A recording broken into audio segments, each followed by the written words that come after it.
Итоги недели на «Пирамиде». В студии Екатерина Такамбаева. Здравствуйте! Коррупция в Кыргызстане представляет собой большую и значительную проблему, носящую главную угрозу для национальной безопасности страны, социально-экономического развития, благосостояния общества и народа. Это то, что пишет о нас Википедия. Что мы знаем сами? Коррупция везде и во всем. При устройстве ребенка в школу, при обращении в поликлинику. Коррупция в министерствах. Это подтверждают регулярные задержания чиновников всех уровней.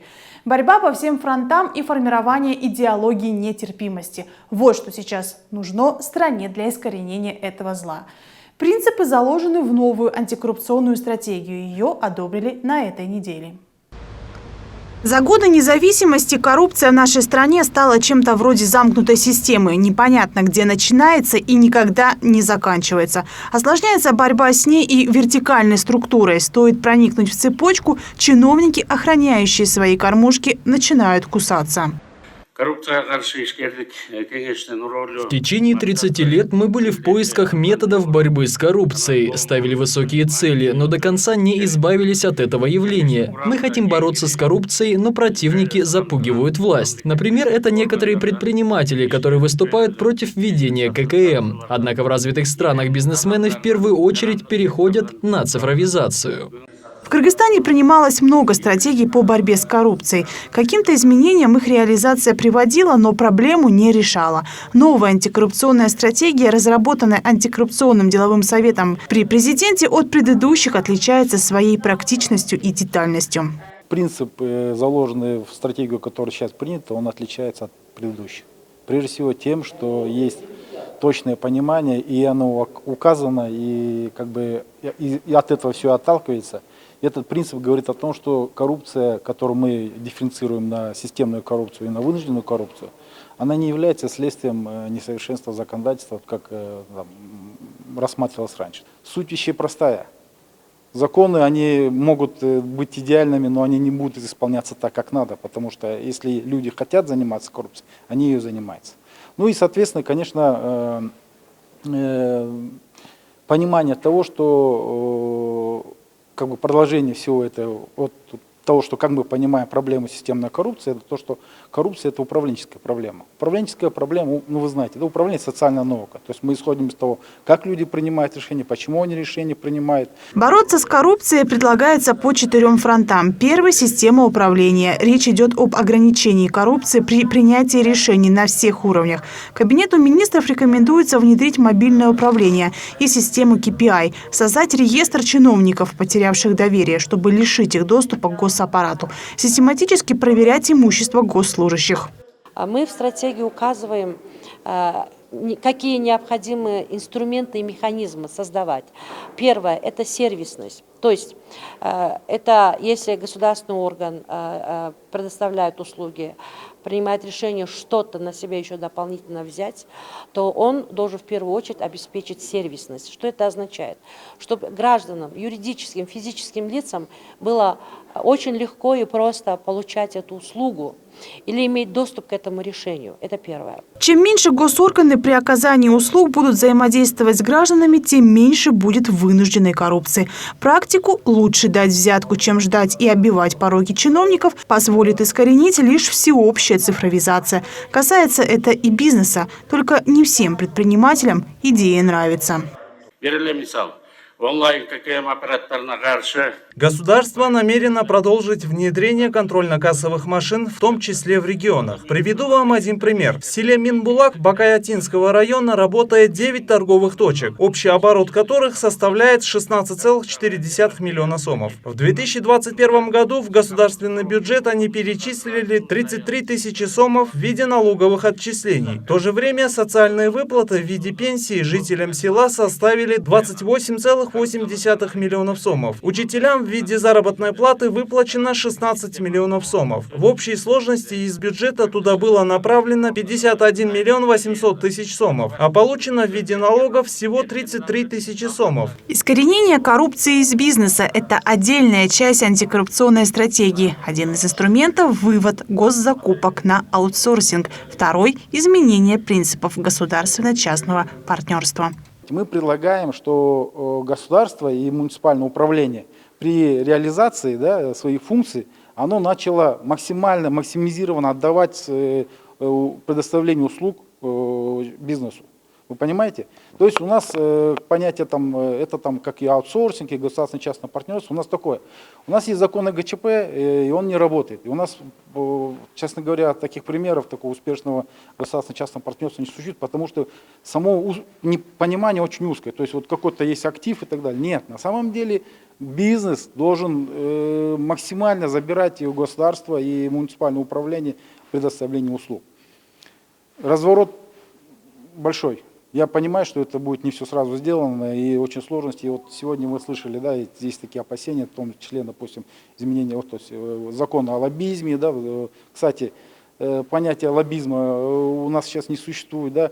Лоббизм сам есть, а регулирующих норм его не существует. Отдельный блок стратегии посвящен борьбе с коррупцией в судебной и правоохранительной сферах. Предлагается внедрение института присяжных, создание института гособвинителей, который бы подчинялся Генеральной прокуратуре. Самый главный враг коррупции – открытость, поэтому работа и судов, и правоохранителей должна в прямом смысле стать прозрачной. Стеклянные стены и никаких закрытых кабинетов. Система KPI в этих сферах тоже важный инструмент. KPI – это маркер деятельности, который помогает измерить степень достижения цели или оптимальности процесса, в том числе результативность и эффективность работы. Во многих развитых государствах есть эта система. У нас она работает пока только в Нацбанке. Предлагается внести эту инициативу в стратегический план борьбы с коррупцией. Первый год можно разработать нормативно-правовую базу по KPI. На второй – ввести профессиональные тесты для тех, кто находится в резерве кадров. На третий – проводить тестирование всех сотрудников правоохранительных органов и судебной системы. Внедрение KPI позволит контролировать эффективность их работы. Реализация антикоррупционной стратегии в одной только судебно-правоохранительной сфере может дать хорошие результаты. Повысить уровень доверия населения к МВД и служителям Фемиды до 80%. Отличительная особенность новой стратегии от всех предыдущих – пришло осознание: коррупцию одними репрессиями не победить. Наказание дает только временный результат, но зло коррупции можно задавить нравственностью. Потому и отдельная глава – создание антикоррупционной идеологии. В стране должно сформироваться общество, нетолерантное к взяткам и подкупу. Стратегия была одобрена на заседании антикоррупционного делового совета под председательством председателя Кабинета министров Акылбека Джапарова. Теперь начнется подготовка к ее реализации, и стартует она в первую очередь со сферы госуправления. Мы будем создавать на данный момент уже именно только вот по вот этому блоку государственного управления порядка 20 рабочих государственных органов, где с каждым государственным органом будем садиться и пересматривать их функции. Соответственно, мы будем садиться с каждой региональной структурой, да, это там и обладминистрация, и акимиаты и так далее, да, с ними будем рассматривать, да, и ведущие вот государственные органы, которые формируют политику в определенном секторе, да, например, горнодобывающий, допустим, по бизнесу, допустим, это Министерство экономики, с ними будем отдельно отрабатывать. Параллельно будет решаться вопрос о финансировании реализации стратегии. Планируется создание для этого финансового фонда, из которого будут оплачиваться в том числе и научно-исследовательские работы в области борьбы с коррупцией, привлекаться международные эксперты. Екатерина Такамбаева, Нурдан Сергеев, «Пирамида». Прозрачность – это самый главный инструмент борьбы с коррупцией. Однако, если верить результатам международного исследования «Обзор по открытости государственного бюджета», ситуация в этой сфере ухудшилась. В этом году в общем рейтинге Кыргызстан занял 30-е место из 120 стран. У нас всего 62 балла. По сравнению с прошлым годом меньше на 1 балл. Теперь о том, почему этому исследованию можно доверять. Оно проводится методом опроса обычных граждан. То есть 62 балла – это реальное мнение кыргызстанцев об открытости нашего бюджета.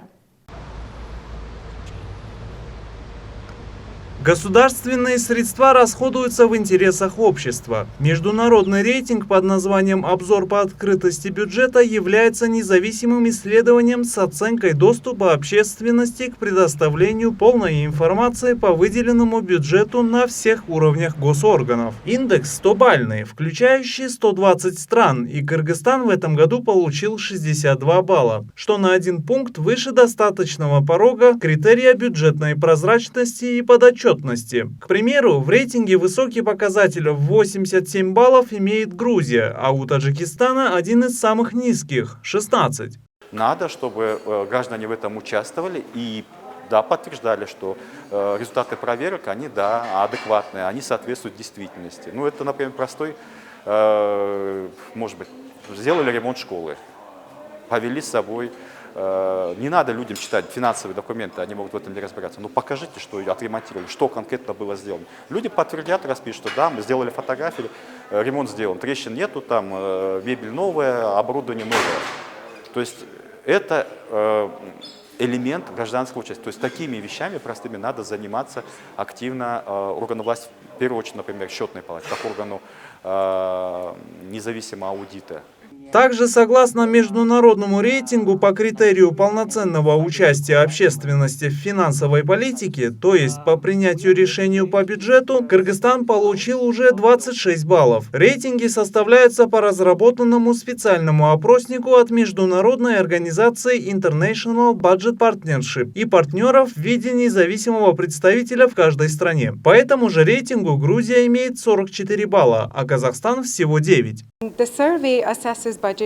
Бюджет планируется, формируется и далее исполняется. Соответственно, выходят определенные документы. А счетная палата дает заключение и готовит отчет по исполнению бюджетных средств. Мы понимаем, граждане желают видеть весь процесс, понимать, на что расходуются собираемые государством налоги. И потому бюджет Кыргызстана должен быть открытым и прозрачным. Ровно в тот момент, когда государственные органы начнут публично обсуждать, на что тратить, а потом также прозрачно тратить эти деньги налогоплательщиков, тогда главный финансовый документ страны станет сбалансированным, а граждане увидят, что власти реально что-то делают. А международная организация IBP проводит оценку в отношении 8 бюджетных документов на годовой основе. Кыргызстан может последовать за примером Грузии, которая поднялась на высшую позицию, где обычно лидировали Швеция и Новая Зеландия. Эксперты отмечают, что для всех членов общества имеют важные последствия решения правительства по вопросам бюджета, в частности, какие налоги взимаются и какие услуги предоставляются. Согласно другому рейтингу по контролю и надзору в финансово-бюджетной сфере со стороны парламента и счетной палаты, Кыргызстан в совокупности имеет 61 балл, то есть на достаточном уровне.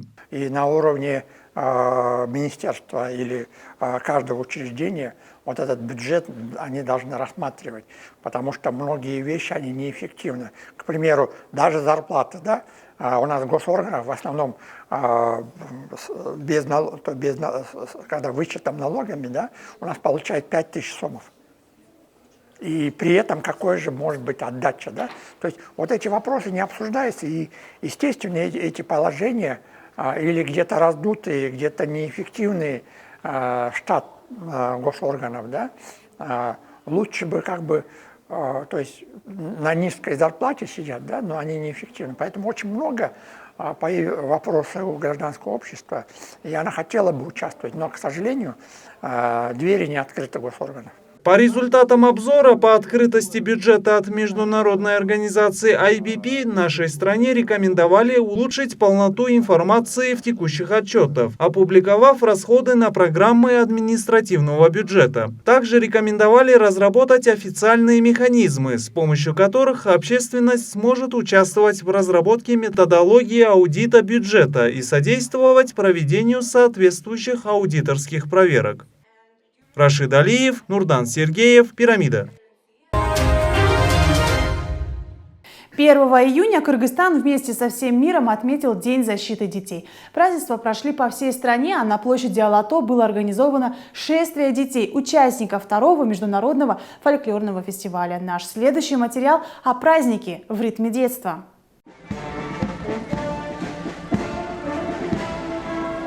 В День защиты детей Бишкек принимает 2-й международный фестиваль народного творчества. проходит по площади сейчас более 3000 детей. Приехали они не только из всех регионов Кыргызстана, но и из других стран, в том числе Казахстан, Россия и многие-многие другие гости. Добрый день. Из России? Да, Что будете показывать на фестивале? калинку. Народный танец. Здравствуйте, вы откуда приехали? Здравствуйте, мы из Тувы приехали, Российская Федерация, Республика Тува. В составе 33 человека. Что будете показывать на этом фестивале? Что петь будете? У нас музыканты тоже есть, хореограф и модели. Мы покажем, да, на музыкальных инструментах национальном своем. Вы какой центр представляете? Ленинского района. Танцевать будете? Да. Пожелания для всех детей страны в этот день? Я хочу желать вам счастья, здоровья, будьте счастливы, всегда улыбнитесь. Бусы, вплетенные в косы, шубы из оленя и кожаные сапоги. В Бишкеке такое встретишь редко, тем более в летний день. Но девочки в дубленках и шапках на газонах нашей столицы смотрятся очень гармонично. Потому что в детстве возможно и совместимо все. Даже перенести зиму в лето. Этот танцевальный коллектив из Алтая. Его участницы исполняют национальные танцы, сохраняют родную культуру. Сейчас мы танцевали алтайский танец, называется «Солуны». О чем Песочек. Он просто такой счастливый танец, радуга. Мы вышиваем, и у нас получается такая красивая радуга. Официально фестиваль фольклора на Ристе был открыт 31 мая, но самая главная его часть развернулась в День защиты детей. Это и праздничное шествие, и концертная программа, и поздравления от главы государства. Ардактуу Наристе эл аралык фестивалынын катышуучулары, баарыңыздарды 1 июнь. Участников фестиваля «Наристе» объединяет особый талант к творчеству, искусству, музыке и актерскому мастерству. Ваше участие в фестивале «Наристе» – важный шаг на пути к творчеству. Не отклоняйтесь от своих шагов навстречу народному творчеству, которое является волшебной вселенной, искусством, культурным наследием и духовным богатством. Храните это пламя в своем сердце и не гасите его. Сделайте уверенный шаг к своим будущим целям. Только тогда ваши мечты сбудутся. Мы, родители, любим каждого из вас. Мы счастливы, что у нас мир и спокойствие, и наша страна развивается с такими яркими и талантливыми детьми. Мы всегда и везде очень гордимся тем, что у нас есть такие талантливые дети, как вы. Фестиваль продлится до 8 июня. Он соберет своих маленьких участников в парках Бишкека, залах Национальной филармонии и театра. Дети, приехавшие из других стран, посетят столичные школы. Там наши ученики расскажут им о Кыргызстане, а они, в свою очередь, им о своей родине. Основная цель – это, конечно же, чтобы детки могли поближе узнать культуру других народов, рассказать о своей культуре, о своем фольклоре, об истории. Конечно же, это уроки мира, добра, для того, чтобы расширялись именно взаимные связи. Данные фестивали, они сразу отрабатывают по нескольким направлениям. Кроме того, что наши дети имеют возможность познакомиться с другими творческими коллективами, наладить какую-то связь, общение. Кроме того, это все-таки и развитие туризма, это событийный туризм, так называемый, в который на сегодняшний день побывают дети, руководители группы. И в следующий раз они уже пригласят своих родителей в наш город, в нашу страну.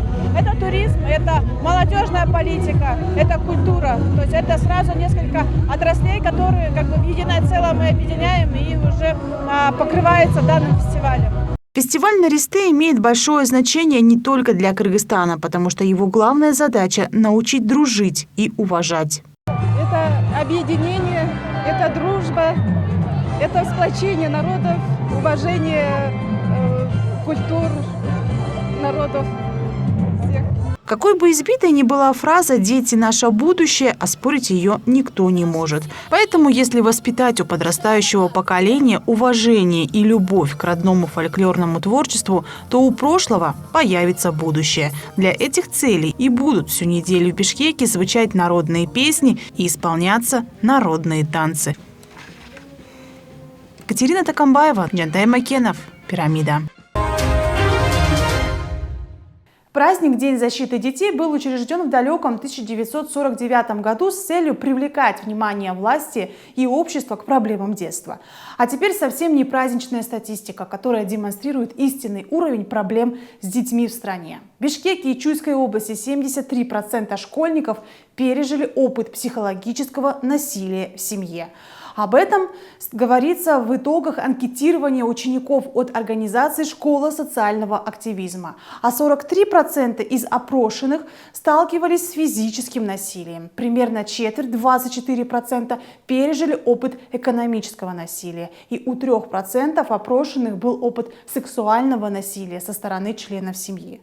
Уровень доверия к родителям крайне низкий – 29%. От общего числа опрошенных не доверяют вообще никому из своей семьи. Меньше половины школьников, 42%, готовы доверить секреты матери.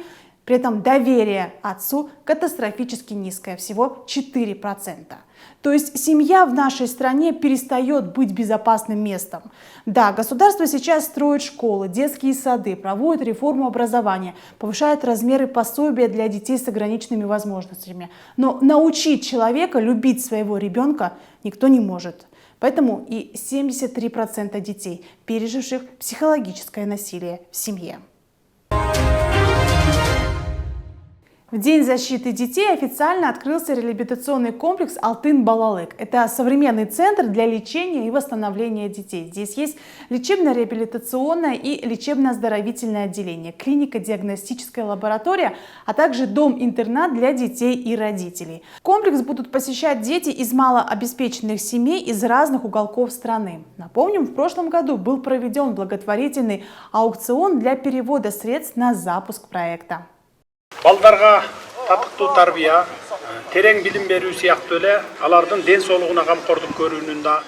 Считаю, что если мы хотим передать будущее нашей страны достойным молодым людям, нам необходимо защитить наших детей, оздоровить их, раскрыть их способности и таланты, помочь им в достижении поставленных целей. Поэтому наше будущее зависит от здорового развития сегодняшних детей и нового поколения. Государство придает большое значение таким важным и ответственным задачам и всегда обращает внимание на то, чтобы наши дети, являющиеся светлой надеждой на будущее, стали мужественными, здоровыми, способными добиваться поставленных целей.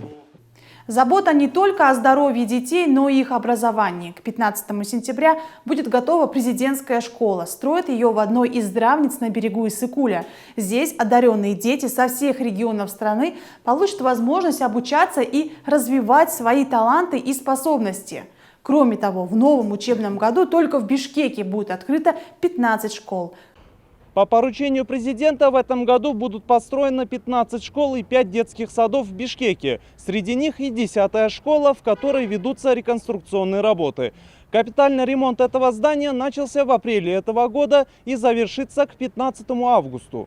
Усиление и ремонт здания площадью почти в 2500 квадратов идет полным ходом. Школа будет рассчитана на 380 ученических мест. Учебное заведение работает с 1938 года. И, понятное дело, ее блоки нуждались в капитальном ремонте. Уже к началу учебного года сюда будет завезено все необходимое оборудование и оргтехника.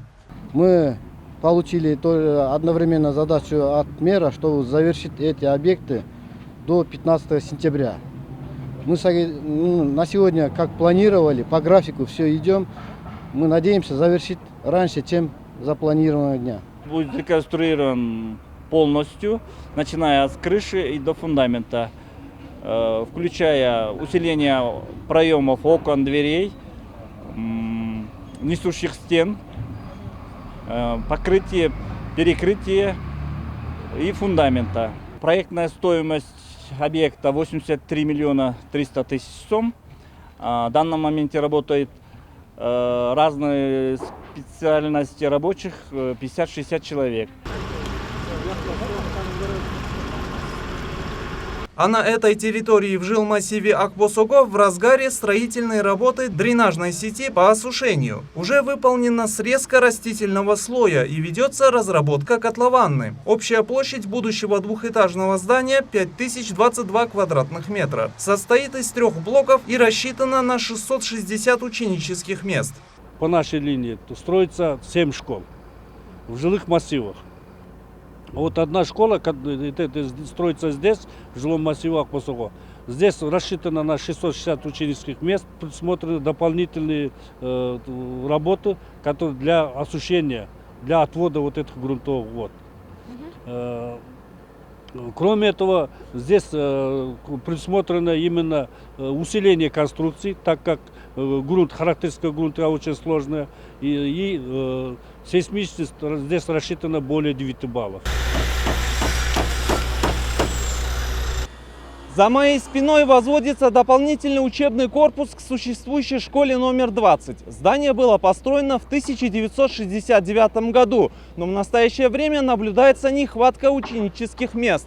Подрядчики обещают возвести здание к 15 сентября.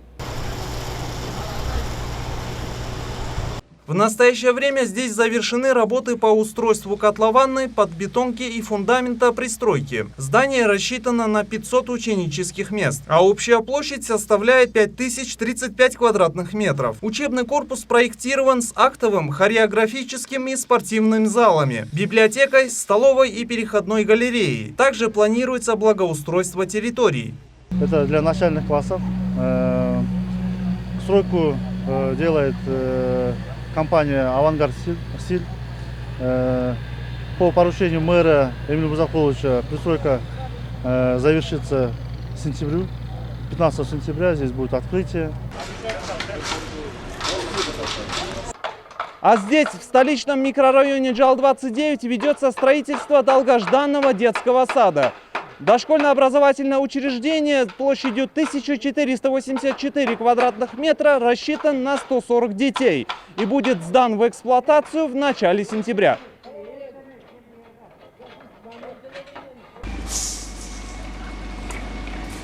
Дошкольное образовательное учреждение рассчитано на 6 групп, 140 мест. Площадь земельного участка 1,8 гектара. В настоящее время подрядной организацией завершены работы по устройству котлованы. Ведутся работы по устройству фундамента. А это территория среднеобразовательной школы номер 40, которая была построена еще в 1960 году. На данном месте уже возводится дополнительный учебный корпус на 500 ученических мест. Будет сдан в эксплуатацию в начале сентября.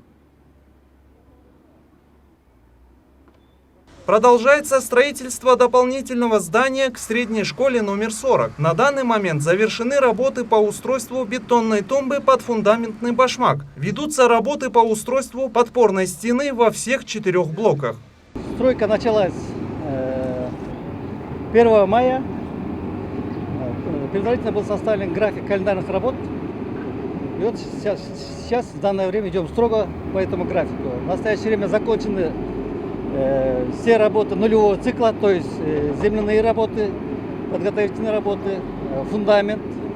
С 1 июня уже приступаем к работам после нулевого цикла, то есть уже поднимаем наружные стены, монолитный каркас. Строительство всех вышеперечисленных объектов ведется силами отечественных подрядчиков. Все они планируют сдать эти объекты к началу учебного года. Мэрия, в свою очередь, призывает горожан отнестись с пониманием в связи со строительными работами. Рашид Алиев, Джантай Макенов, «Пирамида». Продолжается усиление социальной поддержки. 1 июня были увеличены размеры государственных выплат для детей и взрослых с инвалидностью. Также подняли и размер выплат для людей, ухаживающих за детьми-инвалидами. Недавно президент пообещал, что 1 октября бюджетникам в очередной раз повысят заработные платы. Глава государства был уверен, что в этом году удастся закрыть тему низких заработных плат, а со следующего года власть уже будет заниматься только развитием экономики, обеспечением благосостояния народа.